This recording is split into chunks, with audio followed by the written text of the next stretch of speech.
بسم الله الرحمن الرحيم. الرحمن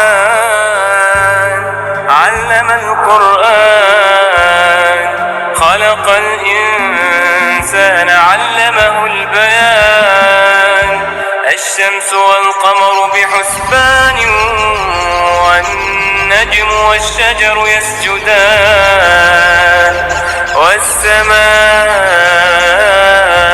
رفعها ووضع الميزان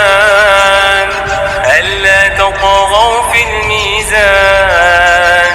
وأقيموا الوزن بالقسط ولا تخسروا الميزان والأرض وضعها للأنام فيها فاكهة والنخل ذات الأكمام